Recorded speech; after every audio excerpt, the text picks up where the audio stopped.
സ്കൂളുകളിലെ ഭൗതിക സാഹചര്യം സംബന്ധിച്ച് വീണ്ടും വിവരശേഖരണവുമായി വിദ്യാഭ്യാസ വകുപ്പ്. കുട്ടികൾക്ക് അപകടമുണ്ടാക്കുന്ന സാഹചര്യമുണ്ടോ എന്ന് അറിയിക്കണമെന്നാണ് നിർദ്ദേശം. സ്കൂൾ പരിസരത്തെ തെരുവുനായ പ്രശ്നത്തിൽ പരിഹാരം കാണണമെന്ന് കൂടുതൽ സ്കൂളുകളും ആവശ്യപ്പെട്ടു.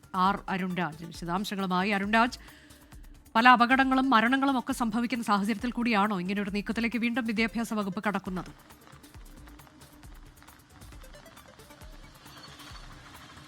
അനുജ, തീർച്ചയായും തേവലക്കരയിൽ മിഥുന്റെ മരണം, അതിന് പിന്നാലെ സ്കൂൾ കെട്ടിടം ഇടിഞ്ഞു തകർന്നു വീണത്, പല സ്കൂളുകളിലും സ്കൂളുകൾക്ക് മുകളിലൂടെ വൈദ്യുതി ലൈൻ പോയത്, ഇതെല്ലാം തന്നെ വലിയ രീതിയിലുള്ള പ്രശ്നങ്ങൾ സൃഷ്ടിക്കുന്നുവെന്ന വിദ്യാഭ്യാസ വകുപ്പിന്റെ മുമ്പിൽ പരാതിയായി എത്തിയിരുന്നു. ഇതിന് പിന്നാലെയാണ് വിദ്യാഭ്യാസ വകുപ്പ് സംസ്ഥാന വ്യാപകമായി സ്കൂളുകളുടെ ഭൗതിക സാഹചര്യം എന്ത് എന്ന് മനസ്സിലാക്കാൻ ഇപ്പോൾ ഒരു വിവരശേഖരണം നടത്തുന്നത്. ഈ വിവരശേഖരണത്തിന്റെ അടിസ്ഥാനത്തിലായിരിക്കും ഇനി തുടർ നീക്കങ്ങൾ ഉണ്ടാവുക.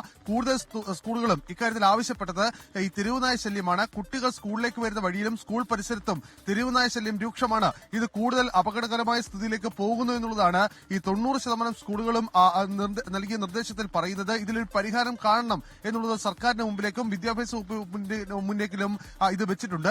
ഇക്കാര്യത്തിൽ ഇനി വിദ്യാഭ്യാസ വകുപ്പ് സർക്കാരിലായിരിക്കും റിപ്പോർട്ട് സമർപ്പിക്കുക. എന്തായാലും നിലവിലെ റിപ്പോർട്ടിന്റെ അടിസ്ഥാനത്തിലായിരിക്കും ഇനി വിദ്യാഭ്യാസ വകുപ്പും സർക്കാരും ഒരു തുടർ നീക്കം കൈക്കൊള്ളുക. സ്കൂളുകളുടെ ഭൗതിക സാഹചര്യം എല്ലാ സ്കൂളുകളിലും ഒരുപോലെയാണോ എന്ന കാര്യവും പരിശോധിക്കുന്നുണ്ട്. ഏതെങ്കിലും സ്കൂളിൽ അപകടകരമായ രീതിയിൽ കെട്ടിടങ്ങൾ ഉണ്ടെങ്കിൽ അത് പൂർണ്ണമായും അവിടെ ക്ലാസ് റൂമുകൾ മാറ്റാനുള്ള നിർദ്ദേശമാണ് ഇപ്പോൾ വിദ്യാഭ്യാസ വകുപ്പ് നൽകിയിരിക്കുന്നത്. അതായത് സംസ്ഥാനത്ത് വീണ്ടും ഒരു പുതിയ ഓഡിറ്റിംഗ് പോലെ ഒരു പുനഃപരിശോധന നടക്കുന്നു. അത് ഭൗതിക സാഹചര്യം അടക്കമുള്ള കാര്യങ്ങളിലാണ് എന്നുള്ളതാണ് ഇതിൽ നിന്ന് മനസ്സിലാക്കാൻ കഴിയുന്നത്. അനുജ.